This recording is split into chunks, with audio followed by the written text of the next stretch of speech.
G'day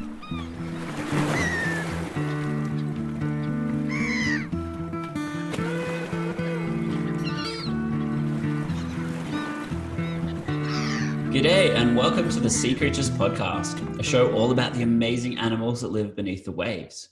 Each episode we chat about a specific sea creature with a guest who has spent time and interacted with this ocean animal. Our guests range from marine biologists to divers to underwater photographers, citizen scientists, and people that have an intense passion for marine life. My name is Matt Testoni and I'm all of the above. And joining me for this episode of Sea Creatures is Keren Green, and we're going to talk about grey nurse sharks. Keren is an underwater photographer who takes some pretty cool photos and is probably the person who goes to see them the most that I know. Welcome to the show, Keren. Thank you. Thank you for having me. No worries. So why did you choose grey nurse sharks? And why, as I just said, why do you travel like so many hours just to see sharks underwater? One of the things that appeals to me about the grey nurse sharks is I just find them fascinating. I find that a lot of people who don't spend time in the water or are not divers often think of sharks and have a particular perception of sharks. They often ask me, don't you get scared to dive with sharks? Or they look at the photos and it's something that's frightening for them. But for me, I find the sharks fascinating because they are actually quite calm creatures to dive with. And growing up, I found, I lived near the beach. So we were often going to the beach on the weekends and that. So we spent a lot of time in the water. And my dad loved marine life. He had a lot of books about sharks. And so as kids, my sister and I would look at his books and we'd see all the pictures and want to learn about sharks because it was my dad's favorite animal. And now that I'm a diver myself, I just really love to kind of see them in the water and see that they are, they're quite, interesting creatures as they can look a little bit scary at first when you first sort of dive with them because they do have quite sharp, jagged teeth. But once you actually spend time in the water and see how calm they are, they're amazing. Yeah. And so grey nurse sharks, like we'll talk a bit about what they are because, and just before I do that, I just want to touch on when you dive with them, you mentioned like people are scared of them, but you kind of get this, and I've done it a few times, you kind of get this amazing calmness. You see this huge predator, but it's just like hypnotizingly calm, which is really cool. Yeah, I find with the grey nurse sharks, a lot of times they are quite peaceful in the water and they will sort of like just float beside you. So they occasionally swim fast, but most of the times they're actually just sort of drifting along beside you. Sometimes you go to dive sites where there are gutters, so there's sort of like rock walls on either side and then sand in the middle, and the sharks tend to just slowly swim up and down the gutters. So they are very sort of hypnotizing and peaceful because of the fact that they move quite slowly. You can kind of imagine you swim down to a sandy gutter, and grey nurse sharks, they're from 1 to just over 2 meters long, so they're a big shark, and they weigh up to like 160 kilos, which is a huge animal, but they don't have a huge mouth. Like not one big enough to hurt humans. So you can kind of picture you're swimming along through a channel and there's this huge, slow moving shark. And yeah, you'd think you'd be scared, but you're really not. Yeah, exactly. Grey nurse sharks, they're kind of, because, you've seen a lot of them, but there aren't that many in Australia. They are a worldwide species and they're found all over the world under different names and stuff. And that's something we'll touch on because you would know, Keren, like they're not a nurse shark. And they're also known as sand tigers. So they're not a nurse shark, as grey nurse, and they're not a tiger shark. They're actually like, I think they get called like ragged tooth, which is like a shark off South Africa, which is the one that they call them in South Africa. And that's probably the best description because they're not a tiger shark. They're not a nurse shark. Nurse sharks are like have no teeth really. They're plate kind of things. And tiger sharks are scary as sharks. Describe to me, Kez, like what their face looks like. Like, why are they scary looking but not scary? I think it's because they often swim around with their mouths open and you do see their teeth. So they've got quite a pointy sort of mouth and their teeth are kind of narrow and pointy. So they're quite different to, say, a tiger shark's teeth or you might expect from a great white shark.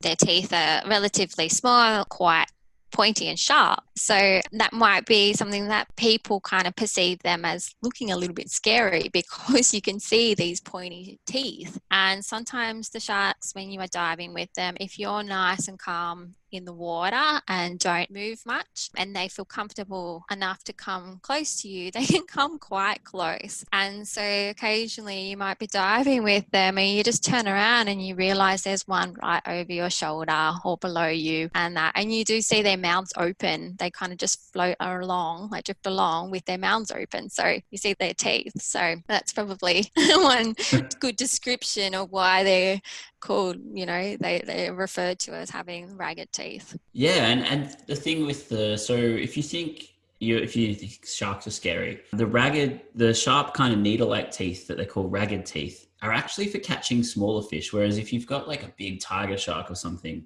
or a great white, they're going to have really triangular and serrated teeth, and that's for cutting up big marine mammals or people. Occasionally, unfortunately, but great nurse shark have these tiny spindly teeth, but they've got lots of rows of them. And they swim around with their mouth open like they're, waiting for someone to to laugh at a joke they've just told. They've kind of got this like gaping mouth that's just waiting for something. Where do you find them normally? I normally see them up the east coast of New South Wales. And so they tend to be present all along the coast there. I think also South Queensland, they get them out there as well. But I tend to dive mostly on the coast of New South Wales. And during summer, you'll find them down the coast, so south of Sydney, around Bass Point. You get a small population down there that come in during the warmer months. And I've even seen them down in Narooma, which is on the south coast of New South Wales as well. And then during the cooler months over winter, the ones that are from the south tend to migrate. We don't know exactly where they migrate from because the ones that are common in just near Shell Harbour, no one's actually sort of tracked their movement, so we're not too sure where they end up over the winter, but we suspect most of them travel to slightly warmer water. Further north up the coast, we tend to see them quite like more frequently even in the winter. One of the places that I go diving quite a lot is Southwest Rocks, which is about 5 or 6 hours north of Sydney, and they've got quite a large population out there, and that population lives there all year round. So that's always, like basically guaranteed spot to see the grey nurse sharks. That's such an interesting point. And this is one thing that I think we just don't understand about the grey nurse is that some of them have been tagged as traveling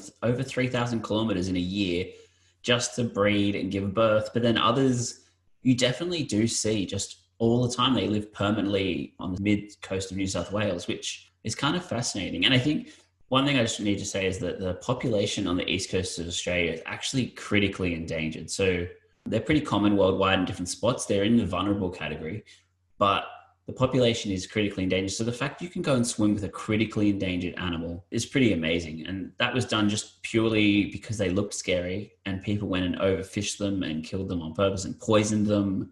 It's actually still unknown whether the population will survive. So fingers crossed. Yeah, and I think that's another thing that sort of led to the appeal of diving with grey nurse sharks and taking photos of them is because of the fact that they are critically endangered. So I feel lucky every time I get to see one. And a lot of times where I go diving, they're not necessarily marine reserves, so fishing is still allowed. And, you often see the sharks with fishing hooks or lures coming out of their jaw. So although it hasn't actually, like people don't fish for the sharks, they are still affected by our behaviour and the fact that, I'm lucky enough to see one in the wild. I hope that in years to come, I still can dive with them. It's a little bit of a worry when you know that there's a species that is critically endangered and you wonder how long they will be around for. So, that's just sort of another thing that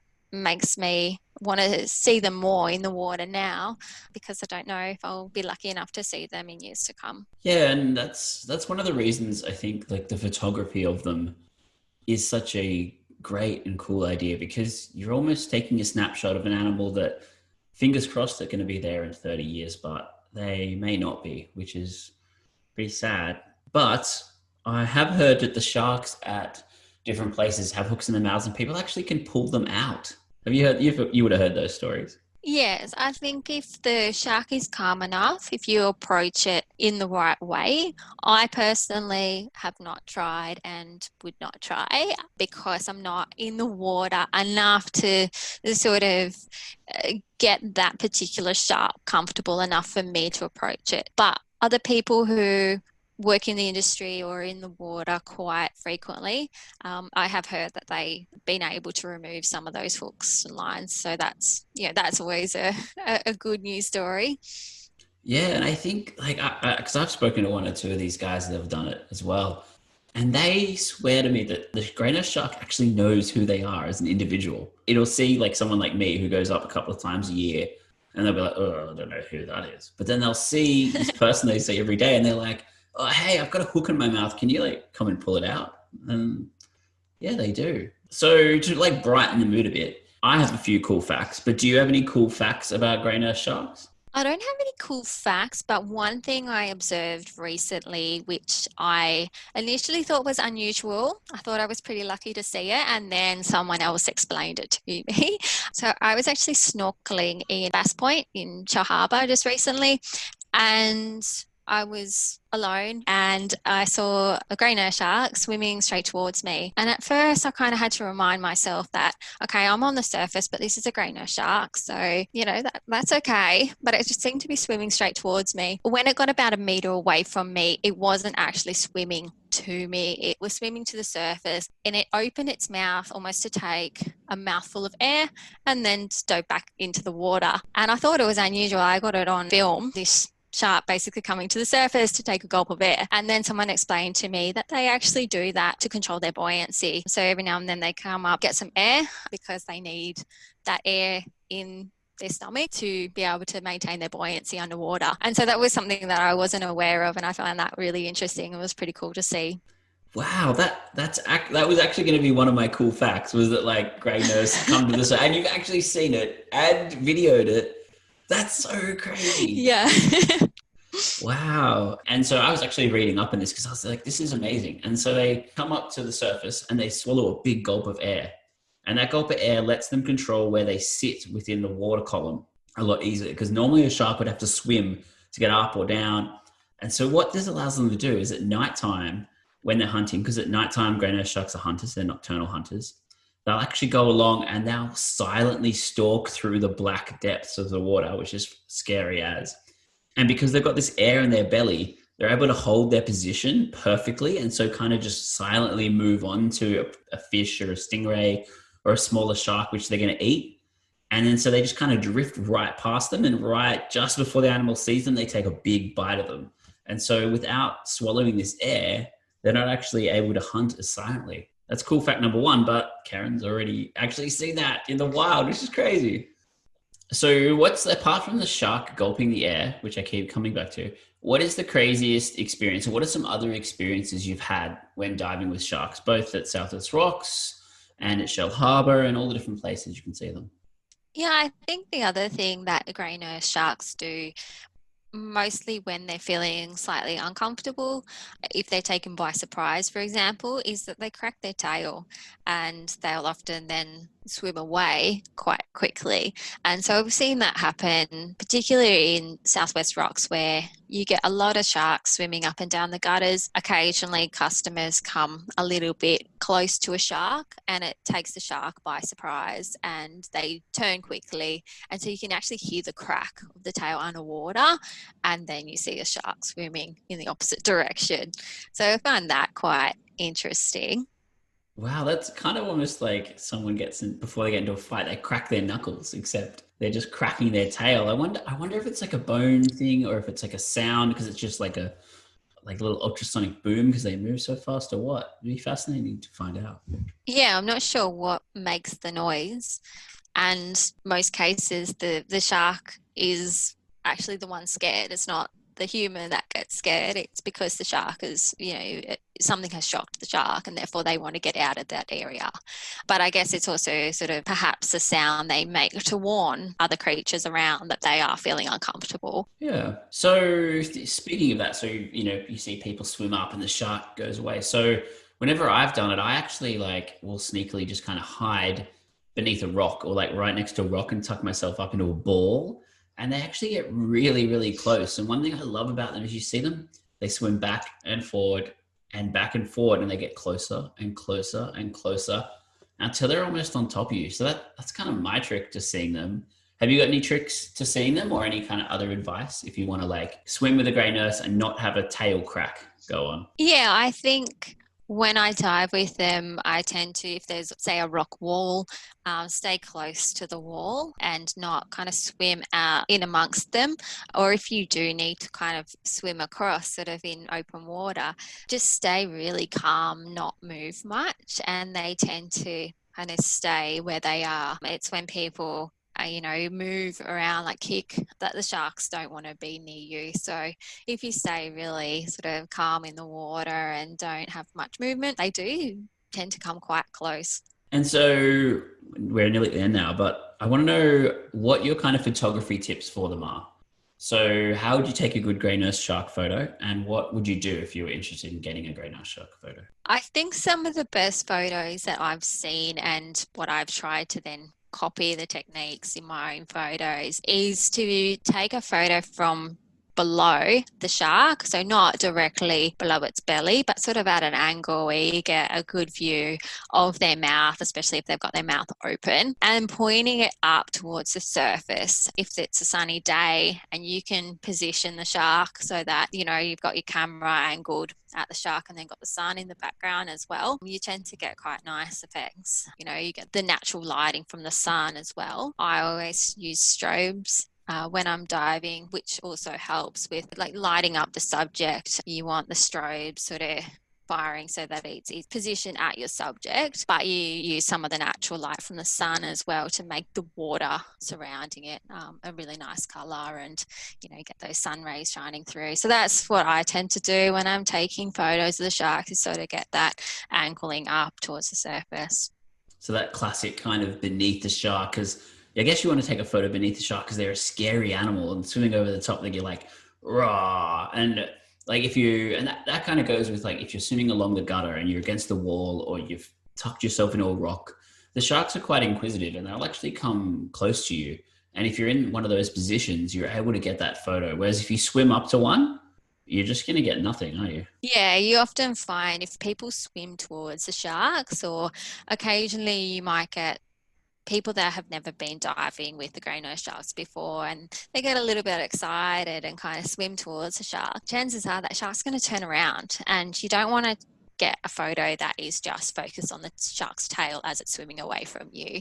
That's why if you just, stay in the one spot, wait for the shark to come to you, that's when you can get those really nice photos of their face actually, pointing towards you, not turned away. Yeah, with a bit of eye contact, and they have these amazing little like eyes. And I guess the advantage is that those eyes follow you, whether you're behind the shark or in front of the shark or above the shark. Their eyes are always, these little beady eyes are always looking at you. And you can tell there's just so much more going on than we give them credit for. Yeah, that's true. Well, that brings us to the end of our grey nurse shark episode. Thanks, Keren, for being on the show. And if anyone wants to see some of your photos, some grey nurse stuff, where should they go? I have an Instagram page where I post some of my photos. So my Instagram is scuba_Kez_photography. So you can see some of my photos there. There's also some amazing photographers that you'll find, especially up the coast of the east coast of Australia. So, just have a look around on Instagram or on Facebook. The people that dive at Southwest Rocks all the time take some amazing photos as well. So yeah, there's plenty there to see, and might change your mind if you initially thought that sharks are a scary creature. Once you see, these people that are really passionate about diving with the sharks, might make you curious to check it out yourself. Yeah, and get in the water, which is something that like if you've dived or you're interested in diving, grey nose shark diving, especially at Southwest Rocks, which is one of the best places in the country to see them. Yeah, that's especially a pretty cool place to go, and it's definitely something you should do. Sea Creatures Podcast is hosted, produced, and edited by myself, Matt Testoni. You can see more of my photography on Instagram, Matt_Testoni_photography, on my webpage, emptyunderwatermedia.com. If you've liked the podcast, please subscribe, leave a review, and visit our Patreon account. patreon.com/seacreaturespodcast, where you can give a small donation that helps support the running costs of the show. Production assistance by Georgia McGrath, and music by Dan Musil and his super cool slide guitar. Tune in next time to hear Mara Pinero, marine biologist, talk all about Gorgonian fans and some of the creatures that live upon them. This has been the Sea Creatures Podcast. Over and out.